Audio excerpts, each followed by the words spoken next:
Madam Chair, we do have a quorum, so whenever you're ready to begin. Okay, well, let's get started. Good afternoon. Mr. Corral, please confirm the recording has been started. I think I heard it. It has been started. Oh, terrific. Thank you. Okay, well, good afternoon. I'd like to call this meeting to order. First, we'll start with a roll call. It is 1 p.m. So calling the roll, Blake Anderson. Here. Britton Baxter. Present. Tom Boshotsky. Lainey Meeker on behalf of Director Boshotsky, present online. Thank you. Paul Gardner.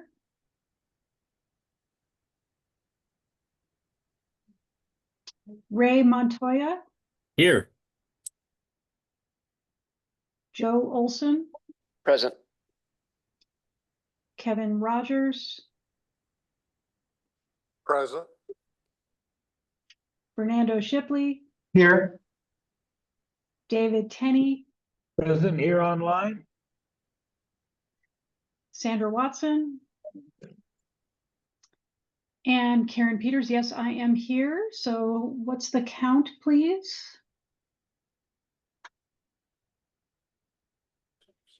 Nine members are present. Okay, terrific. So with 9 members, we do have a quorum. For the record, please remember to identify yourself when making a motion or requesting to speak. Please ensure you are unmuted for any votes.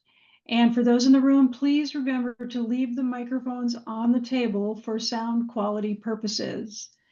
In addition, if any member wishes to depart the meeting at any time, please announce your departure for our recorded meeting records, sorry. So let's go on to agenda item number 2, disclosure of conflicts of interest. Has WIFA staff received any disclosures? Good afternoon, Joe Satelli, General Counsel. No disclosures have been submitted for today's meeting. Thank you, Joe.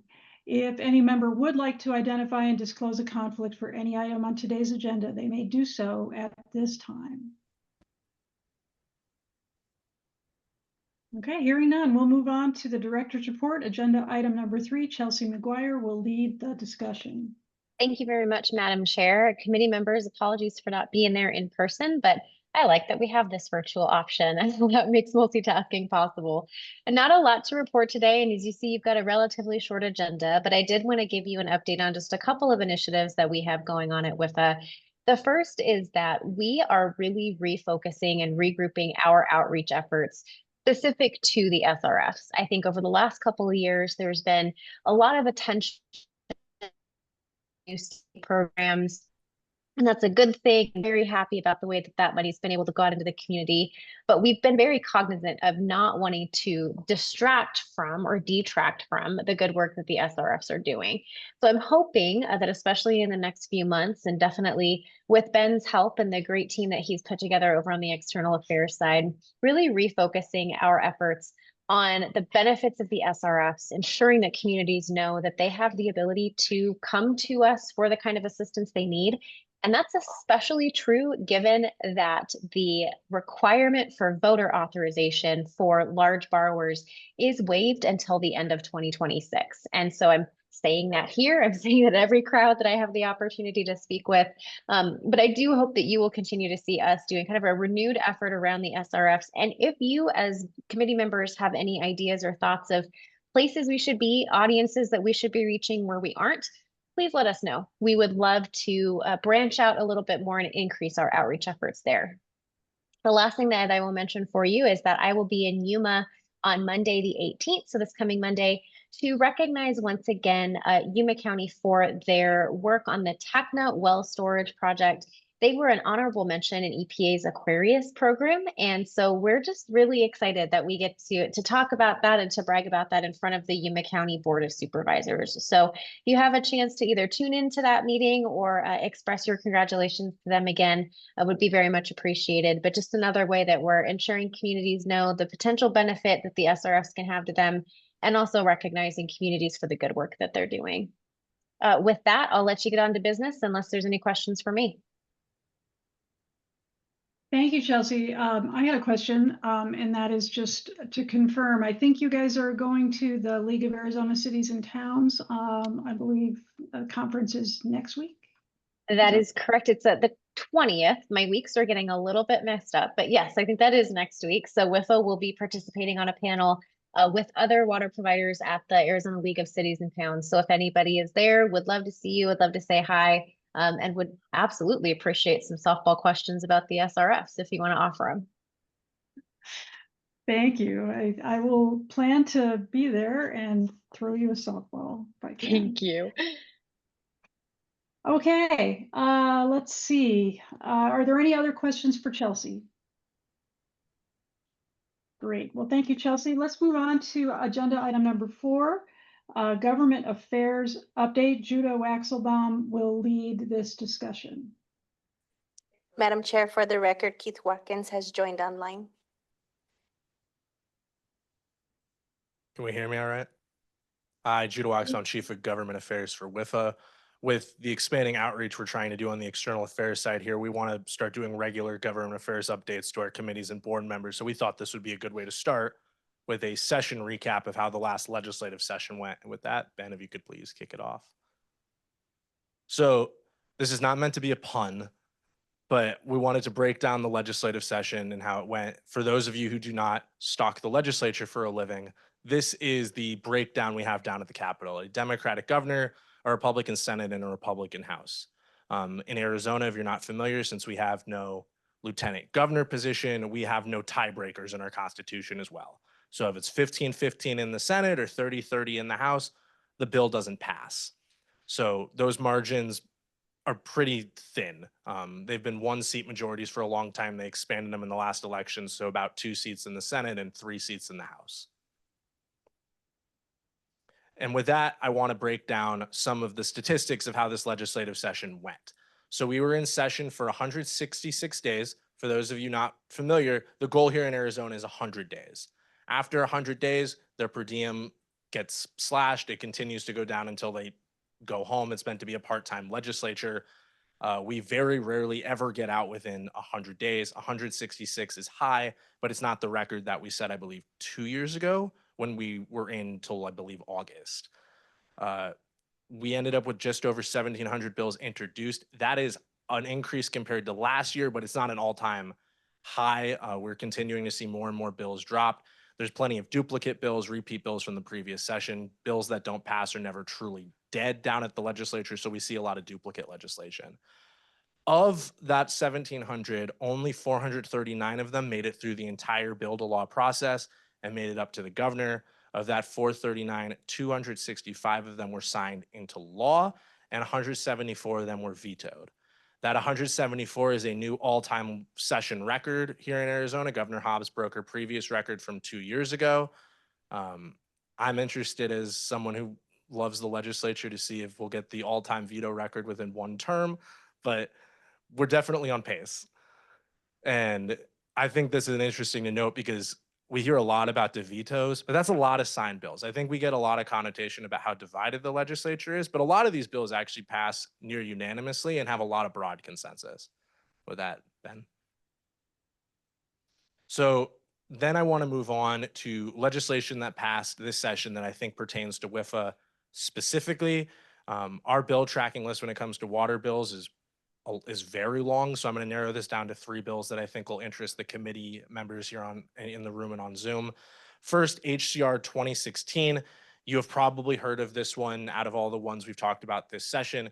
This is a House concurrent resolution, so it's not a law, but it is a statement that the legislature believes in WIFA, supports our augmentation mission, and acknowledges that previous cuts to WIFA were a mistake. That'll become a little bit more ironic when I get through the rest of the presentation, but the legislature did make an announcement that's filed with the Secretary of State that they believe in WIFA's goal of augmentation, support our augmentation solicitation process as designed, and this passed with overwhelming bipartisan support in both chambers. WIFA continues to be a real adult in the room when it comes to a lot of these discussions, and for better or worse, that has led to bipartisan support and some bipartisan opposition, which is a fine place for us to be because we're not here to please everybody, we have a very set, defined goal of conserving, protecting, and augmenting our water future. Ben? HB House Bill 2737. This one simply expands the criteria and eligibility for the Water Supply Development Revolving Fund. This does not mandate WIFA do anything new. It just gives that committee and our staff more opportunities for potential projects when it comes to that fund. Now, Representative, I should have said this, the previous HR that was sponsored by Representative Griffin, who's one of our non-voting board members. This House bill was sponsored by Representative Gillette, who represents Northwest Arizona. It's my understanding from the sponsor that the goal here is to focus on EPA reclamation and remediation sites, which means like Superfund sites, potential mine cleanups. There was some discussion in the legislature about whether or not water recovered from these sites would then be able to be used. We don't know if that's the case, but that was the intent of the bill. This one passed pretty overwhelmingly. It just expands potential projects that are going to be coming in. Some of those ended up being funded through the budget, so we're not sure what projects will actually end up coming our way, but more potential options for us to fund, which we're always happy with. And then lastly, Senate Bill 1611. If you follow water policy in Arizona, you will know this is ag to urban. This is the process of a voluntary option for certain agricultural lands in Arizona to convert to potential residential development. The goal here is residential use uses less water than agriculture. It also solves a housing issue we have here in Arizona. So it's really trying to kill two birds with one stone here. Now, why is this important to WIFA? There is a very concentrated effort here from the governor's office and state agencies to find new water options for Arizonans, whether that be weaning off of groundwater or bracing for potential 2026 Colorado River cuts. The answer is WIFA. There's a lot of discussions about alternative supplies and what that means for the state, and we want to make it very clear that WIFA is the alternative supplies agency. There is no other entity in the state focusing on bringing water into the state, and that's where we come into this. So we're hoping to have a seat at the table for a lot of these ag to urban discussions as it's actually rolled out and what that looks like for the future of the state. Now let's get to the fun part of session. So every year, the legislature has one constitutional obligation, and that is to pass a budget. If you have been with WIFA for a couple of years now, you know this part has always been a little bit painful over the last few years. This year, unfortunately, did not break that trend. Smaller cut than the last few years, but we still saw about an $85 million cut from the long-term water augmentation fund. That went to about 5 agencies throughout the state and a variety of local projects. I won't break down all of these. We have a brief that I'd be happy to send you on the breakdown of all this money. The majority of it went to the Department of Forestry and Fire Management for wildfire suppression mitigation and money owed to the federal government for previous forest firefighting efforts. We gave a couple $1 million to local projects. I will note that while we do not have a problem with these projects or what was funded, we did oppose the budget in committee on the basis of where the funding was coming from. So I testified in both the House and Senate Appropriations Committee that we are not the funding mechanism for this. It wasn't a statement on any of them. There are plenty of worthy causes here, but the goal of the long-term water augmentation fund was not this, right?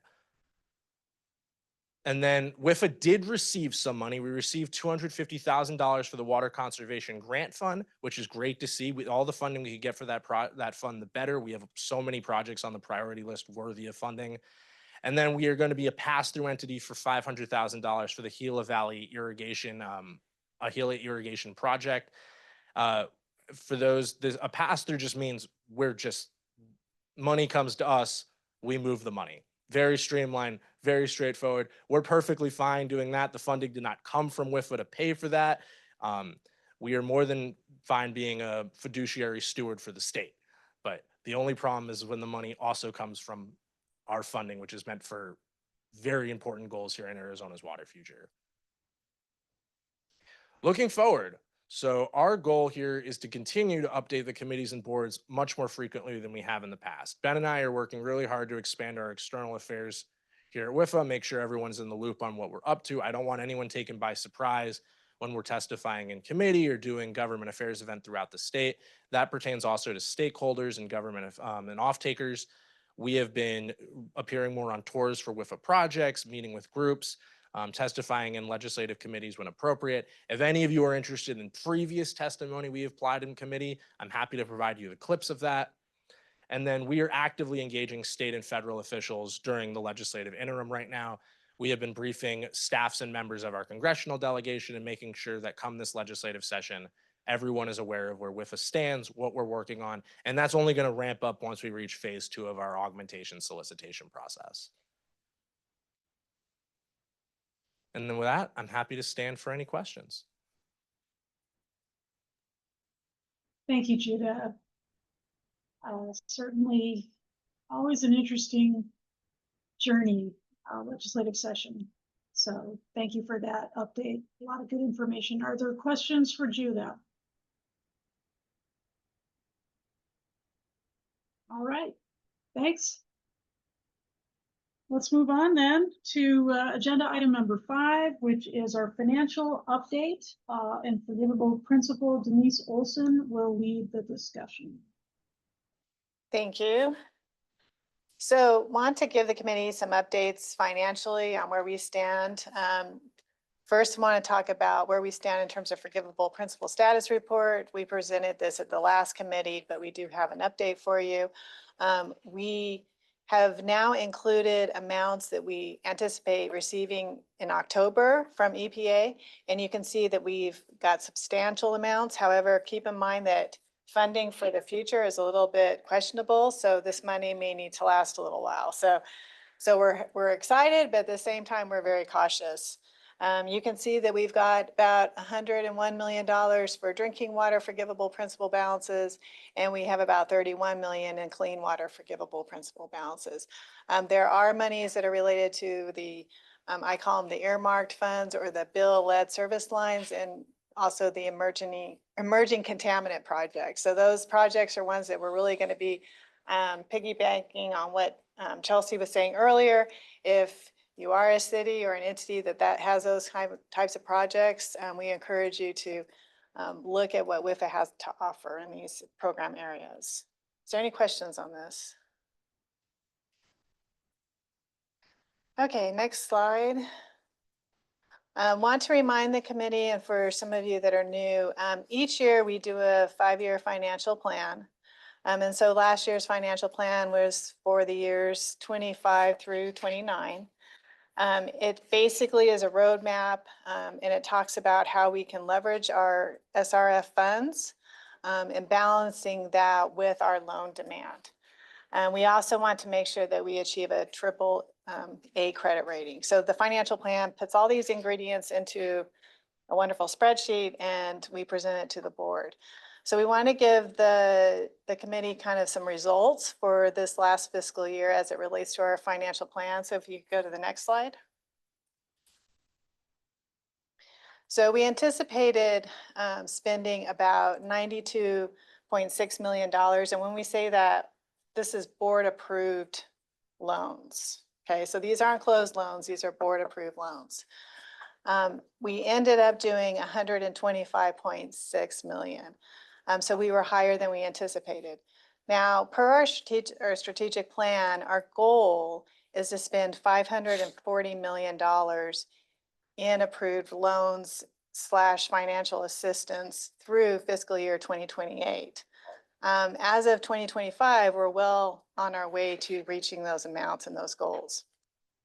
The fact that we went over is okay because we do have cash on hand, and that's due to the fact that our disbursements are coming in a little bit slower on our existing loans. The other thing I'll point out one more time, I want to say one more thing about that last slide. I do want to point out the Water Supply Development Fund. It has about $152 million in it. We are doing a really good job of awarding financial assistance for that program. So when we do the financial plan next year, we'll probably speed up those monies and hit those goals much earlier than we anticipated. Now we can go to the next slide.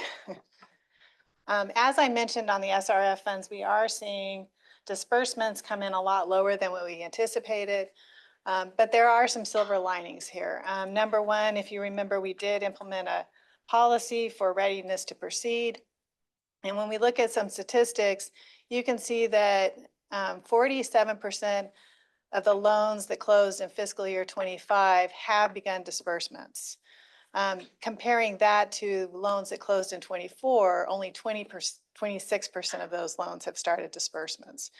So we are starting to see that our projects are ready for, shovel in the ground as compared to when we were closing loans in fiscal year 24.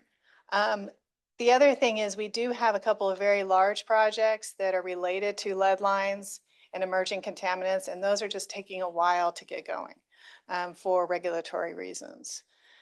We do still have $512 million of commitments outstanding. And so I do still anticipate that that money will start flowing through our disbursements. However, in the short run, that has given us a little bit more cash to work with. And so when we do the financial plan in the fall, I anticipate that our bond sale will be either decreased or timing will be delayed. Go to the next slide.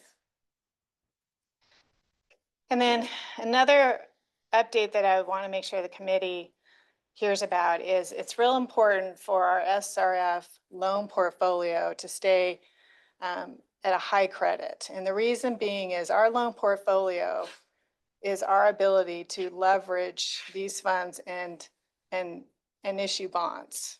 So if the committee can remember, and just for some of you who may be new, our loans are basically put into three different pots. One is called qualified loans, and these are loans that we can pledge as revenue to back our debt. Okay, so these are high credit loans that we have outstanding. The second category is qualified not pledged. So these are loans that we have with borrowers that could be pledged for future bond issuances, but we have not pledged them as of right now. And then the last category is loans that really are for priority communities. And again, we do have goals to have 100 priority communities. So you have to keep that in mind. We have to balance all of this. But we do have a category called not qualified. And from my perspective, we want that piece of the pie to be fairly small because they cannot back up their debt. So if you look at our pie chart here, we have the breakout between what our portfolio looked like in fiscal year 24 and what it looks like in 25. And you can see that there's really hasn't been any change. So that's good because we have quite a bit of capacity to issue debt in the future. Does that make sense? Does anyone have any questions on that? Yeah, thank you, Denise. This is Karen. I am curious, when you say you want the non-qualified portion to be small, how small is ideal in your view? Well, there's a lot of factors in that. When we do the financial plan in the fall, I plan on revisiting that issue. If we're not issuing a bunch of debt, we can take a little bit more risk and have a higher portfolio for non-qualified loans. But I do also want to stress, and thanks for bringing this up, Karen, that the more qualified candidates or borrowers that we have, that actually increases our capacity to do non-qualified loans. So again, piggybacking on what Chelsea said earlier, if we get those large borrowers into our portfolio, that actually allows us to leverage more, and then the non-qualified loans can go up a little bit. Does that make sense? Yeah, it does. I know it's a challenge, but I just wanted to understand if you see this needing to shrink the non-qualified portion. Yeah, I think right now it definitely does not need to shrink. What we will be contemplating is if it can increase and by how much. But I do not think it needs to shrink. But you can see that it's less than 10% of our portfolio. Got it. Thank you. Any other questions on this? Okay, the next slide. So in summary, just a few areas we're tracking to support the strategic plan. We're tracking to support a $540 million of new loans and financial assistance, both with the SRF program and the Water Supply Development Revolving Fund program. We are striving to hit our 100 priority communities. And again, we're trying to leverage our portfolio to support that in the long term. We do maintain that our loan portfolio supports a AAA rating and will continue to do that so in the strategic timeline, probably well beyond the 2028 timeline. And again, just want to stress in the fall, we will be financially updating the financial plan. And we will be looking at timing of our bond sale and also loan demand and any other factors that could impact our financial position. Any other questions? Denise, can you remind the committee about our current outstanding debt and when that matures, when that goes away, kind of the position that that puts us in? Thank you. So we have about 109 million of principal outstanding. Debt service, meaning principal and interest, we have 121 million. And I believe we have 3 more principal payments to make, with the first one being this October. So after 3 payments, we will be debt-free if we do not issue any more bonds. So it's a great position for us to be in because we got a lot of future capacity.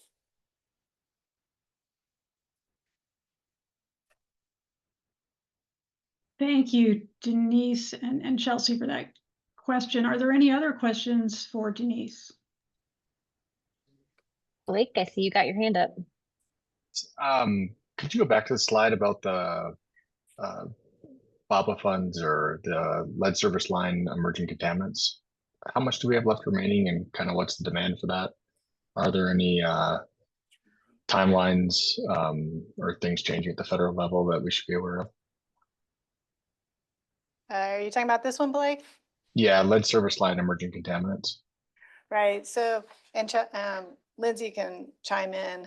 So we've got 4.6 million in lead service lines of forgivable. And we also have on the emerging contaminants about almost 32 million on the drinking water funds. When you look on the clean water for emerging contaminants, we have about 3 million left. As far as timeline on those, most of that is available now, I believe. If you would like, if anyone wants to apply for those funds, and Lindsay can chime in. Yeah, and I'll just chime in to say, yeah, certainly available now, available to apply for now. And we do have enough demand certainly that we're seeing on the emerging contaminant side, just even on our current project priority list, much less the other possible applicants that we've been talking to, knowing that PFAS is a huge problem for Arizona. We're not concerned about seeing enough demand to use all of those funds. We are actively trying to find any other lead service line eligible projects, though, because we are not seeing a huge demand for those funds. So we would be excited to award out that last 4.6 million in loan forgiveness for lead service line projects, if there's any out there. So, are there any? You said that you have people that are reaching out about emerging contaminants. Do you foresee this being competitive at some point, where there's more demand than there are funding available? I don't see it being as competitive to get funding. They might be limited in the loan forgiveness available. So this is the money that we have specifically for emerging contaminants. And on that emerging contaminant line, it's all of that money is available as loan forgiveness. If we have more project costs than what we have in that bucket of money, then we would be able to use the other funding sources to fund those still. So it's just a slight competition for the loan forgiveness piece of it, but not to get funded overall. Perfect. Thank you. Keith?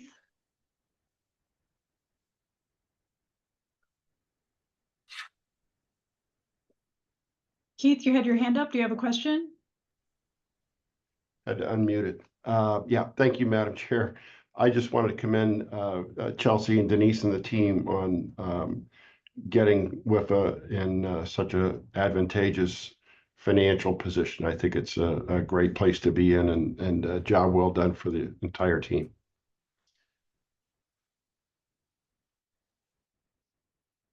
Thank you, Keith. We appreciate that. And it's our privilege to be able to serve communities like this. And now we just want to make sure they know our doors are open for business. So excited to get more and more applications in all the time.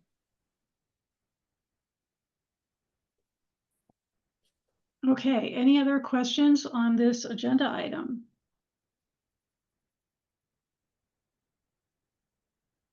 All right, I'm not hearing any more. No hands are up. Let's go on then to the consent agenda. So agenda items 6A and 6B are noticed as consent agenda items. Any item on the consent agenda may be removed and discussed as a regular agenda item on the request of any member of the committee. For those attending virtually, please ensure you're unmuted for our vote. Before I entertain a motion to approve the consent agenda, does any member wish to remove an item for further discussion?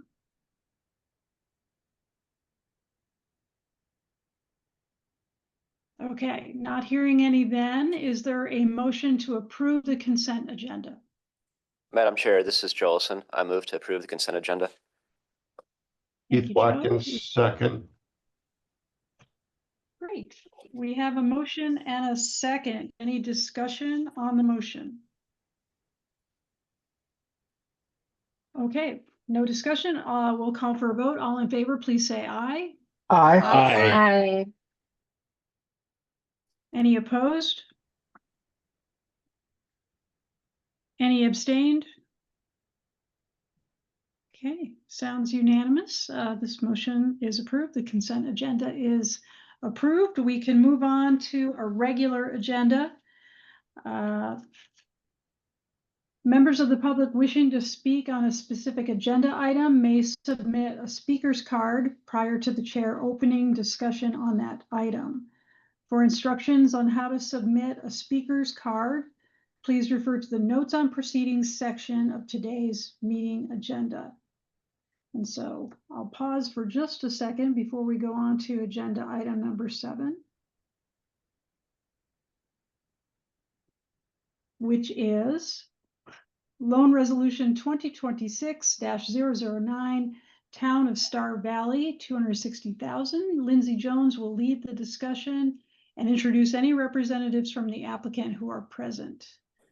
And thank you, Madam Chair. I will actually turn my time over to Scott Connolly to lead this one. Okay, thank you, Lindsay and Madam Chair. The town of Star Valley is seeking $260,000 to replace approximately 1,300 linear feet of water lines to improve reliability, reduce leaks, lower maintenance costs, and improve system flow and pressure. The town operates a drinking water utility fund, but the system's current revenue isn't sufficient to meet the required loan covenants on its own. Therefore, the town has designated revenues from its general fund as the primary repayment source. Nevertheless, the town has been proactive in increasing water rates to move the system towards self-sufficiency and providing for future capital improvements. Accordingly, they increased rates 40% in September of 2024 and also approved a series of incremental rate increases through 2029 that will result in another 45% increase in base rates when completed. With the general fund pledge, the lowest projected revenue after accounting for debt service expenses is $1.2 million, which occurs in 2029. The town is expected to maintain a debt service coverage ratio in excess of 1.5 times over the projected performance period, and therefore qualifies for WIFA's top lending security level. The project further qualifies as both a disadvantaged community and a priority community, and therefore applying WIFA procedure, this loan request qualifies for $217,500 in forgivable principal. We have representatives online, Tim Greer, the town manager, Tina Ridling, the finance administrator, and Dale Miller, the engineer. With that, I'll turn it back over to the committee for any questions. Thank you, Scott. Does the committee have any questions for WIFA staff? Madam Chair, this is Fernando. I just had a question because I hadn't noticed it before, but I don't think of Star Valley as a high need area because they've got some very nice homes and high-end properties, but it said that it was serving a low income area. So I didn't realize you could like serve a certain part of a community. Is that the case?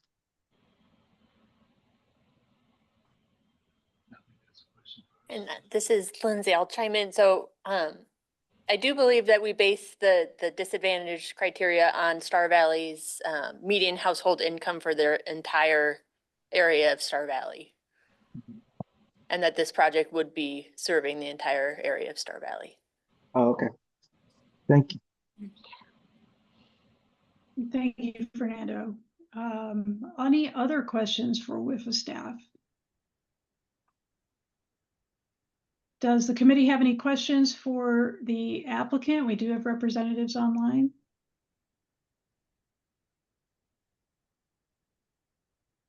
Okay, I want to thank you guys for being online with us today. Do we have any requests for public comment on this item? No request for public comment. Okay. All right. Any other committee discussion? If not, may we have a motion on agenda item number 7 for loan resolution 2026-009? David Tenney here with a motion to approve. Thank you, Fernando David. Shipley, I'll second. Excellent. Thank you. We have a motion and a second. Any discussion on the motion? Hearing none. All those in favor of the motion, please say aye. Aye. Any opposed? Any abstained? Thank you. The motion passes unanimously. Again, thanks to the applicant representatives for being with us today. All right, let's move on to agenda item number 8, which is loan resolution 2026-010, Town of Prescott Valley, 4.17 million, got a typo. Lindsay and or Scott will lead the discussion and introduce any applicants, representatives who are present. Thank you. Thank you, Madam Chair. I'll be doing all the presentations today, just to clarify that. So the town of Prescott Valley is seeking funding to remove PFAS contamination at its Quailwood Well number 3. This well, along with 4 other wells, were shut down in August of 2022 for exceeding safe PFAS limits. As the largest main well of the Quailwood area, well number 3 has been identified as the most critical and ideally located well to begin initial PFAS treatment, which is using an ion exchange treatment system at the well site. Restoring this well provides a vital water resource while also serving as a pilot for future PFAS treatment projects. Currently, design and pilot testing using a small-scale ion exchange column are underway, with full-scale construction to begin upon ADEQ approval and final design completion. The WIFA loan would be used to pay for the construction costs in excess of a $2.1 million grant received from the EPA's Community Grant Fund. The town of Prescott Valley is pledging its drinking water revenue and currently has no debt secured by this pledge. However, it does have a concurrent application pending with the Water Supply Development Fund, using the drinking water revenue as its pledge source. Over the previous 5 years, the drinking water system's net revenue was at least $2 million annually. In fiscal year 2023, the town implemented a multi-year rate increase that will end in 2028. That will increase rates roughly 3 to 5% annually. Projections indicate the town will achieve a debt service coverage in excess of a 1.5 times when including the debt servicing of both the proposed water supply development loan and this proposed loan. A higher level of forgivable principal, which is 90%, was applied to this loan request as it qualifies for the specific funding provided for the emergency contaminants through the Infrastructure Investment and Jobs Act or through the bipartisan infrastructure law, your preference.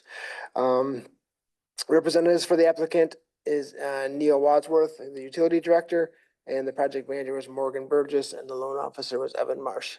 With that, I'll open it up for any questions for staff or the borrower. Thank you. Thank you, Scott. Do committee members have any questions with the staff? This is Kevin Rogers. I do have a couple of questions. One on the EPA grant. Was that related to the PFAS or was that just a community grant?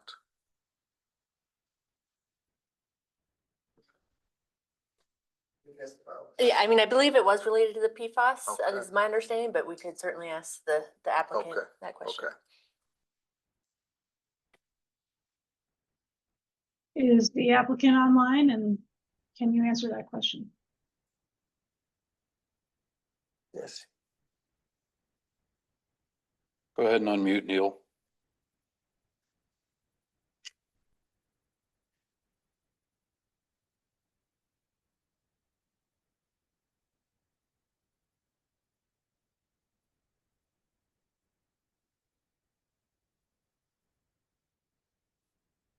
Neil, it looks like you're unmuted if you want to try talking. You may need to look at your audio settings as well and just make sure that your microphone is selected as one that is actually attached. I know my computer likes to select microphones that aren't actually on my computer, so you just try that as well.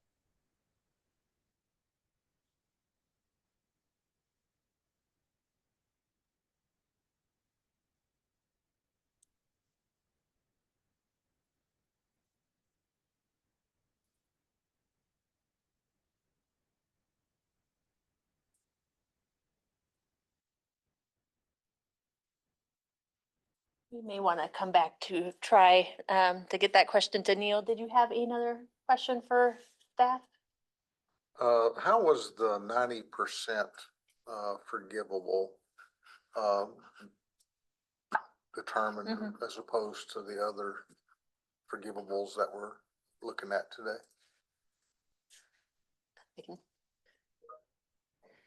Well, I did get a message from the project manager on the last question that it was definitely related to PFAS. So. Yeah.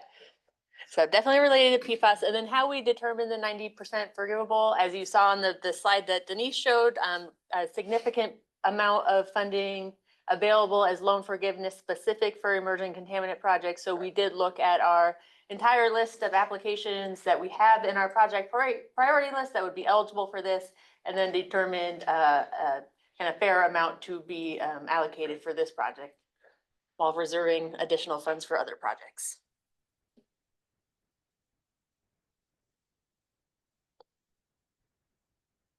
Okay, thank you so much. I'll just ask Neil one more time if you're able to speak to the committee about the grant.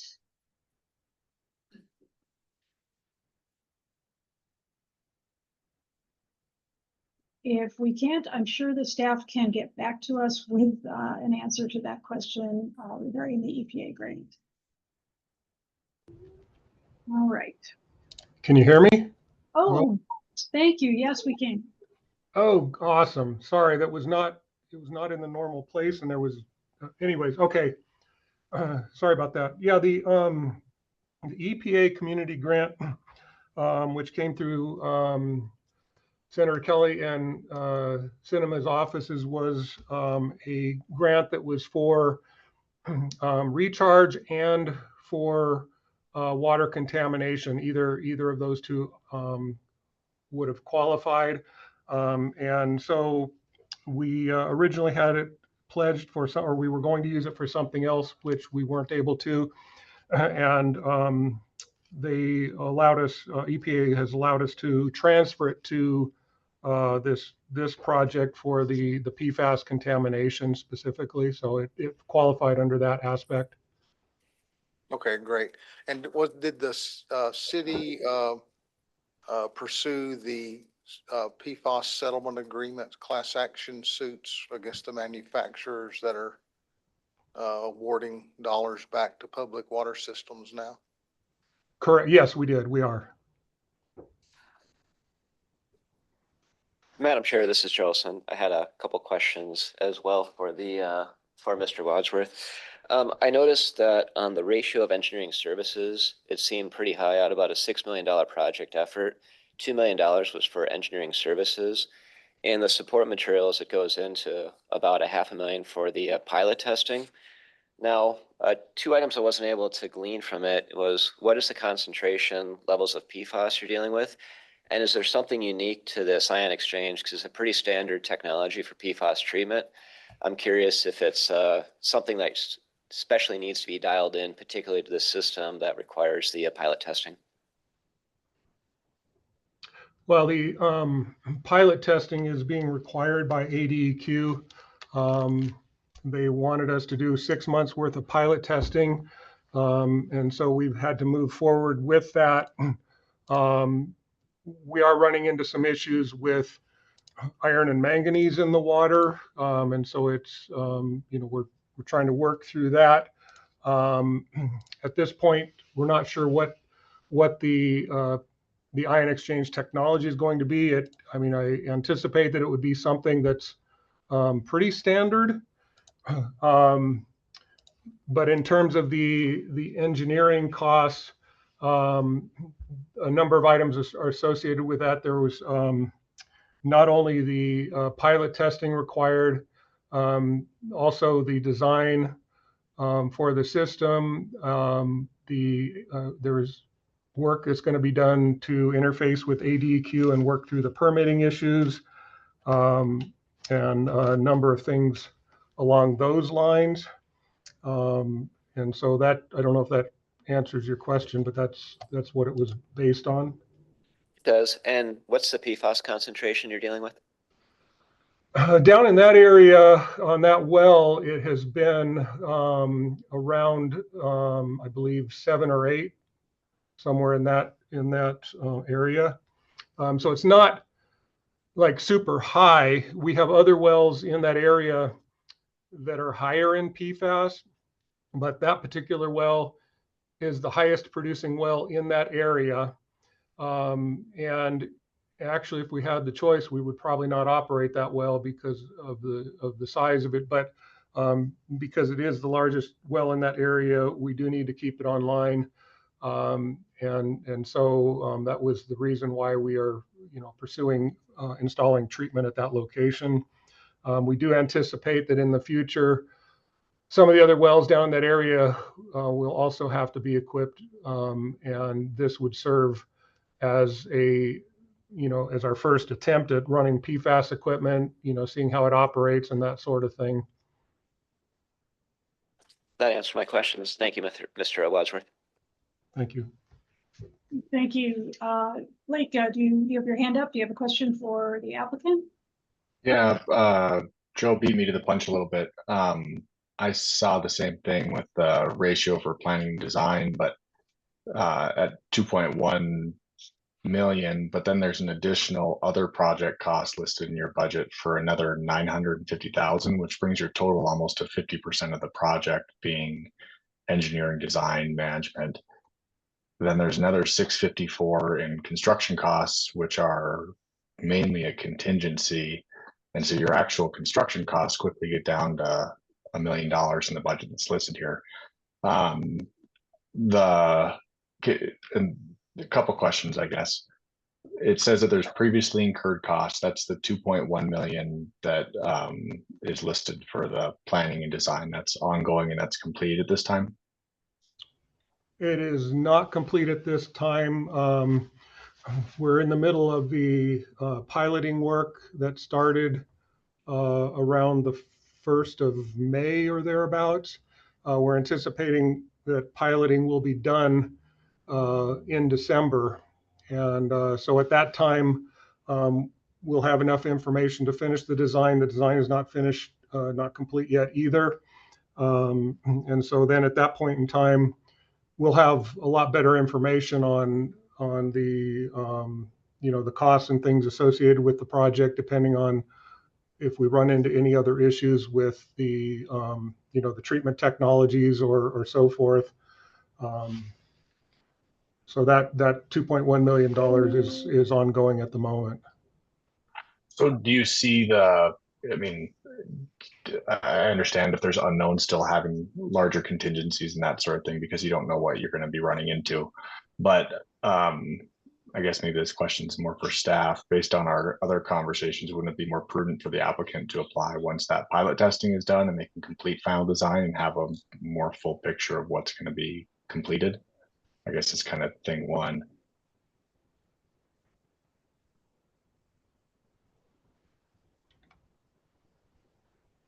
I'm sorry, were you asking me that question or were you? You or staff. I mean, if there's that much unknown.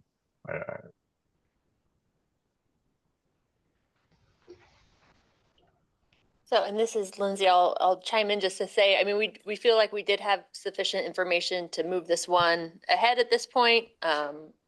So. Yeah. Okay, that's fair. I trust staff's judgment on that. Second question, your application states that you are going to be doing the design. Are you doing this internally, or are you overseeing a third-party consultant engineer that's doing this work, and have they already been selected? Yes, the design work is being done by Jacobs Engineering. Gotcha. Okay. I just want to make sure, because I was trying to put together the numbers on municipal engineers. That's pretty much all of my questions I think that I have at this point. Thank you.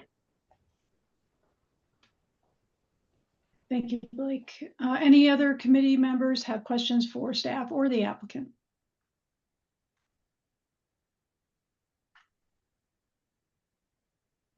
Okay, I'm hearing none. If there's no other questions, can we have a motion?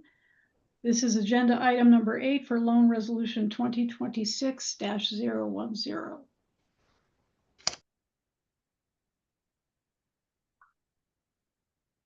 Madam Chair, this is Ray Montoya with a motion to approve. Madam Chair, this is Lainey Meeker. I second. Thank you. We have a motion and a second. Any discussion on the motion? Hearing none, all in favor, please say aye. Aye. Aye. Aye. Any opposed? Any abstained? Okay, motion is approved. Thank you, and thank you very much to the applicant for being online and taking questions today. Thank you. Let's move on to agenda item number 9, loan resolution addendum A 2026-014 for the Sonoyta Valley Water Company. Scott Connolly will lead the discussion and introduce any representatives of the applicant online. Okay, thank you, Madam Chair. Sonoyta Valley Water Company executed a loan agreement with WIFA on September 26th of 2024 with the purpose of funding multiple facility upgrades, one of which was to purchase land and drill a new well. And during the company's due diligence work on potential well locations, a local landowner offered to sell his well site and production well to them. This well had previously been tested and its output is capable of meeting customer demand of the service area, especially during the summer months when the aquifer is at its lowest levels. The original scope of the project indicated that the borrower would purchase property and drill a well. Therefore, the borrower is now requesting a scope change to allow them to acquire a property with a well. Required environmental work on the proposed well site has been completed. And as mentioned, the well has already been tested for its production capacity, thus removing a potential risk inherent with drilling a new well. The ACC did not have a preference on drilling or acquiring, as the purchase price was within the approved budget. Revising the scope change will allow the borrower to draw the remaining loan commitment and complete the last facility upgrade approved under the original loan. The representative online is Steve Ween, the corporate attorney, and the project manager was acting Samantha Lemke, and the loan officer was Channing Lester. So with that, I will turn it over to the committee.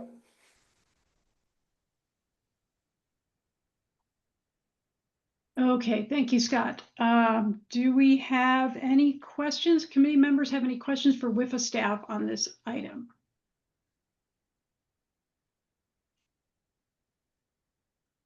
Okay, any questions for the applicant representative?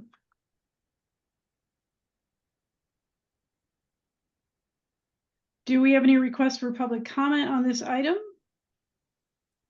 Madam Chair, just the applicant has a request to speak card. Okay, well then, Mr. Ween, are you online and can you unmute yourself? Madam Chair, I believe I'm online and I believe I'm unmuted. Can you hear me? Yes, indeed. Thank you. All right, great. No, thank you for the opportunity. The only thing I'd like to say right now, unless there's questions, is I really do appreciate Miss Samantha Lemke and Mr. Channing Lester for all their work on this. They shepherded it through. This project has been a long enduring project for many reasons, but with these two getting it to this point so we can move forward has really been appreciated. So thank you. Thank you. Thank you for that recognition. Is there any other additional committee discussion on this agenda item? Hearing none, may I have a motion for agenda item number 9 for loan resolution addendum A 2026-014? This is Fernando Shipley. I move to approve resolution A 2026-014. Thank you, Fernando. Do we have a second? Madam Chair, this is Kevin Rogers, second. Excellent. We have a motion and a second. Any committee member discussion on the motion? Hearing none, all those in favor, please say aye. Aye. Aye. Any opposed? Any abstained? Motion is approved. Thank you very much, and thank you, Mr. Ween, for being online with us today. Okay, that brings us, members, to agenda item number 10, which is a call to the public. Oh, wait. I've got my agenda items. Yeah, call to the public. Members of the public wishing to speak on a matter on the agenda, do we have any speakers cards? Madam Chair, no speakers cards. Thank you, Ben. Then agenda item number 11, which is agenda development. This is an opportunity for members to identify any topics they'd like placed on a future agenda. Anything from committee members or staff.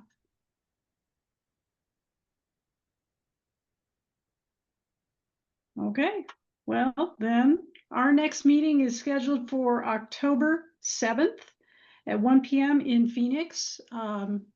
If there's no other business, we are adjourned. It is 1:56 p.m. Thanks very much, and we'll see you next time. Thank you, everybody. Thank you.